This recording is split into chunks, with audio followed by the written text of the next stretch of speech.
Katika tukio la kihistoria, Nangola Nandi-Ndaitwah ameapishwa kama rais wa kwanza mwanamke wa Namibia, hatua inayoashiria mabadiliko makubwa katika siasa za nchi hiyo na bara la Afrika kwa ujumla.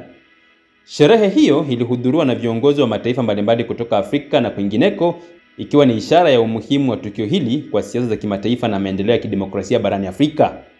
Nangolo Nandi-Ndaitwah ni mwanasiasa mkongwe mwenye uzoefu wa muda mrefu katika uongozi wake Namibia.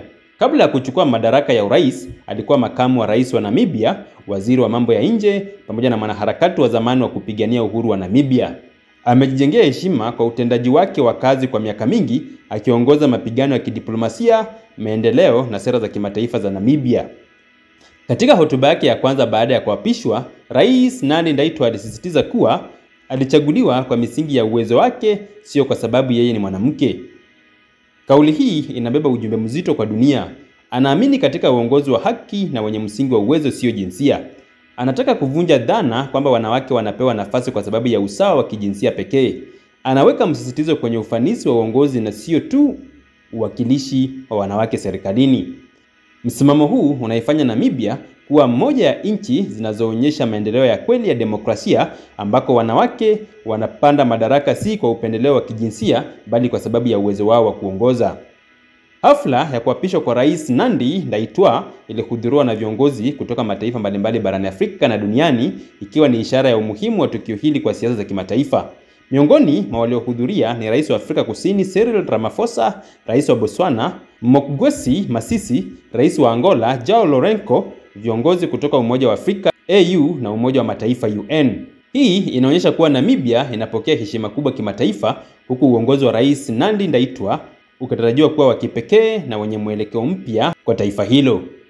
Kwa kuapishwa kwake, Rais Nandi-Ndaitwah anakabiliwa na changamoto na matarajio makubwa kutoka kwa wananchi wa Namibia.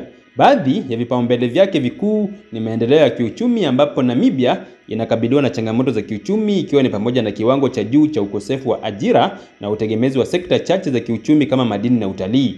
Nandi-Ndaitwah ameahidi kuimarisha sera za uchumi wa ndani, kuongeza uwekezaji na kuboresha miundombinu. 2. Kuhakikisha usawa wa kijinsia na kijamii.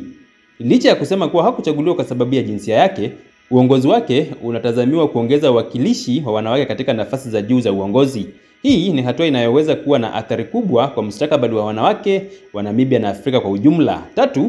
Kupambana na ufisadi. Namibia, kama mataifa mengine ya Afrika, inakabiliwa na changamoto ya ufisadi katika sekta za umma na binafsi. Rais Nandi-Ndaitwah ameapa kudhibiti matumizi mapya ya mali ya umma na kuimarisha uwajibikaji katika serikali yake. 4. Kuimarisha diplomasia ya Namibia. Kama aliyekuwa waziri wa mambo ya nje, anatarajiwa kuendeleza mahusiano ya Namibia na mataifa mengine, hasa kwa kuimarisha uhusiano na mataifa jirani, BRICS na nchi za Magharibi, ili kukuza biashara na uwekezaji. Kuapishwa kwa Rais Nandi-Ndaitwah ni ishara ya mafanikio makubwa kwa harakati za usawa wa kijinsia barani Afrika.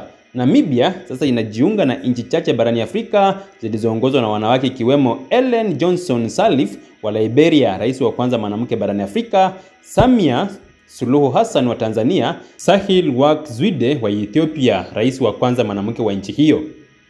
Ushindi wake unaashiria kuwa wanawake wanaweza kushika nafasi za juu za uongozi kwa sifa na uwezo wao, jambo linaloweza kuhamasisha kizazi kipya cha viongozi wa kike barani Afrika na kwingineko. Kuapishwa kwa Nandi-Ndaitwah kama rais wa kwanza mwanamke wa Namibia ni tukio la kihistoria, si kwa Namibia tu bali kwa Afrika na dunia kwa ujumla. Anaingia madarakani kama kiongozi mwenye uzoefu na ujuzi mkubwa wa siasa na diplomasia.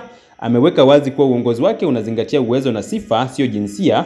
Amepewa heshima kubwa duniani kwa mafanikio yake ya kisiasa na anaahidi kuleta mageuzi ya kiuchumi, kupambana na ufisadi na kuendeleza nafasi ya Namibia katika uwanja wa kimataifa. Kwa ujumla, Namibia sasa inaandika historia mpya, huku dunia ikisubiri kuona mwelekeo wa taifa hilo chini ya uongozi wa rais wake wa kwanza mwanamke, Nangolo Nandi-Ndaitwah.